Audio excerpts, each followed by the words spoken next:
All right, so my thoughts on the preseason game being minimized to 2 games, not bad at all. I'll prefer three. 2 games, not that bad. I look at it like, hey, maybe the first game you'll play all of your starters. You'll see what you have out of your offense and defense, special team units. You'll try to insert new things, new flavors. And then the second game, you will see what you got out of your backups. Make it or break it type of situation. Far as in the future, they may go with this. They may figure out and say, well, hey, we minimize health risk as it relates to somebody getting injured. We know football, that's part of football, injuries. And then you add in this extra thing with the viruses is always a fickle process. Nevertheless, in the future, I think that they may go with just 3 preseason games. First game being some of the starters. You bench some of them. You see some of the rookies play, and then the next game will be the dress rehearsal, and then you see some of the rookies and some of the people that's trying to make this team with the third game. And then you go into the aspect of, hey, now it's time to play football. That's what I think that's where the NFL should go anyway. I think that preseason games are so overrated. It's so vanilla. I think people buy too much in on it. And if you think about it, Cowboy Nation and beyond, they charge full price for those preseason games. So there's no discount. There's nothing really that you can go from a preseason game and say, well, this is what we've learned from the preseason. Outside of the fact that the individuals, you can really look at that part of it, the individual play, not the collective play. But you still reaching because you just don't know if the other team that they're playing against, are they giving their all? So is there any game planning involved and things like that? I think that you can get some rhythm going. You probably can get a little rhythm going, especially if you are a new coach from a new system and you're trying to implement something. Maybe you can see some things. But you should not look and have everything on the line for preseason games. Let it count for the regular season.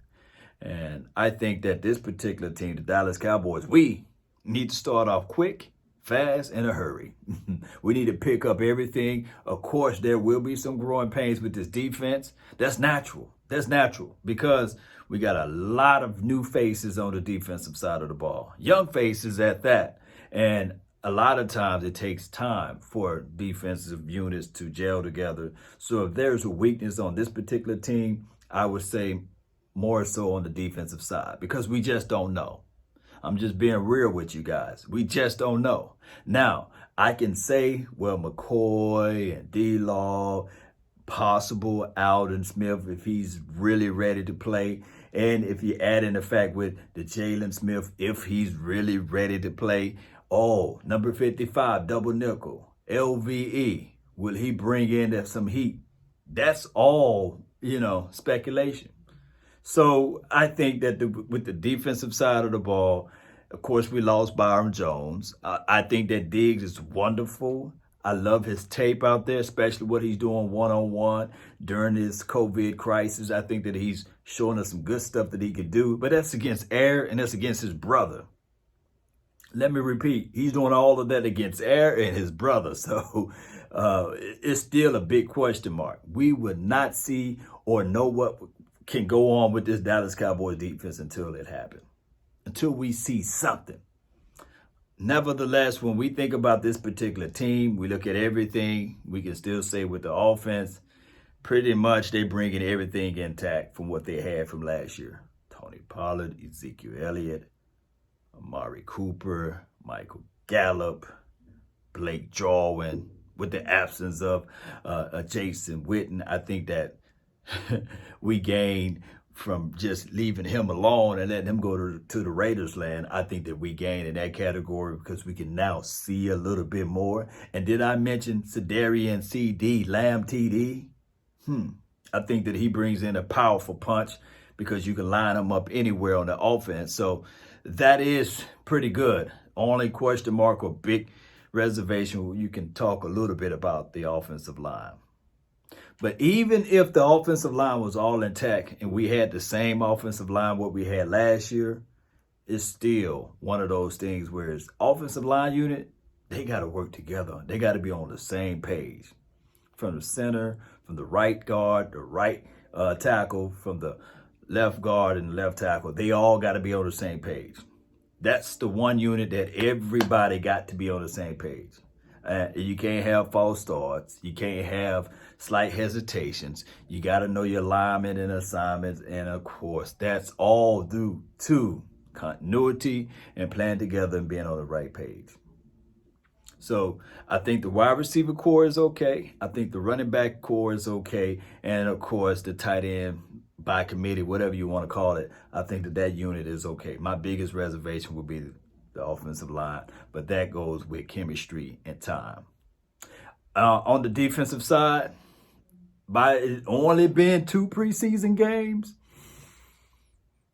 it's going to be a old wait and see, a good old wait and see. Now, we do have some battles of the battles with this defense. And I'm not even talking about the front four. Primarily, I'm talking about the defensive backs. Will Donovan Wilson get his time to shine?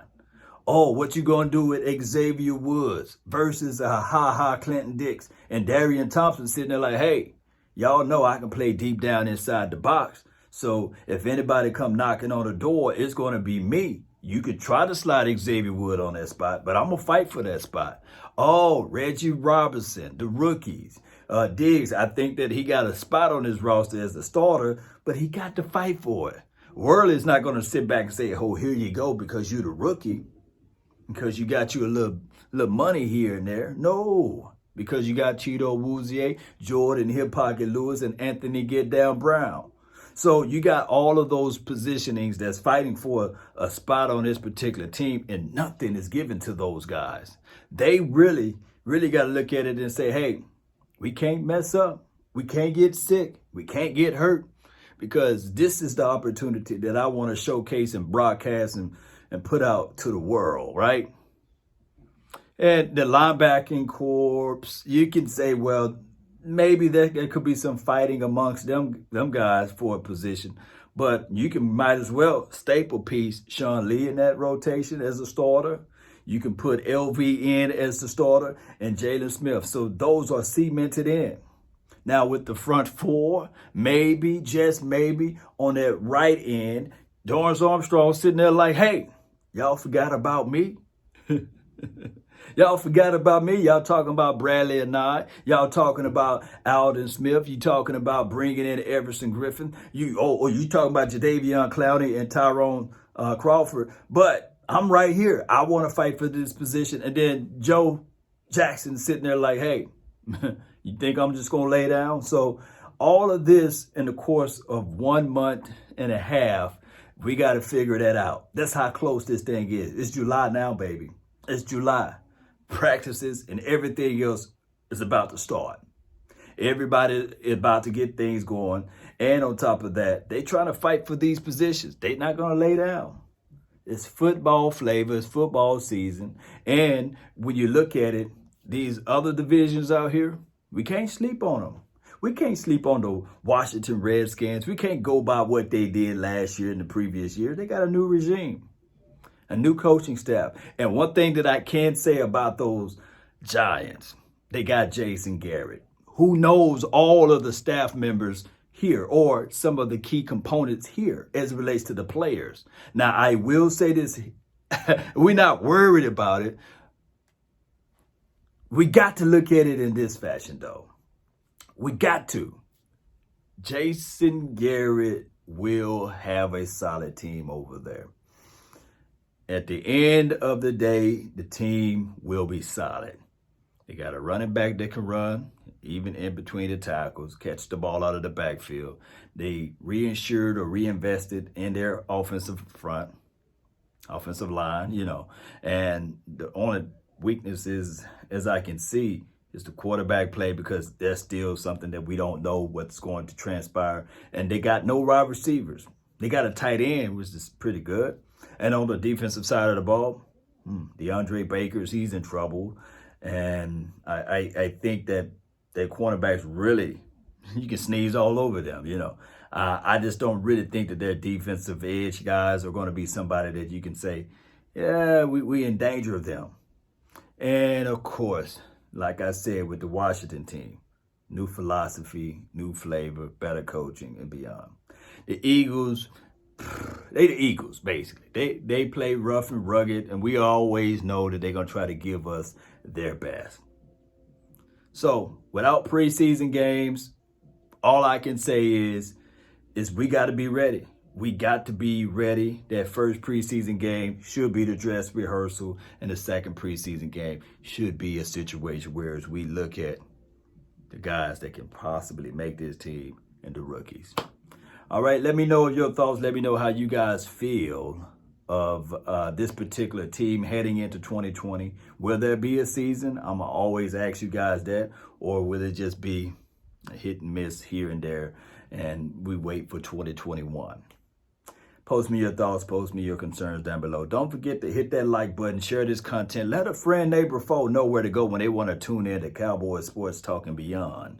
That's been my time. I really thank you all for yours. And remember, you're listening to nothing but the best. Let's go. Salute.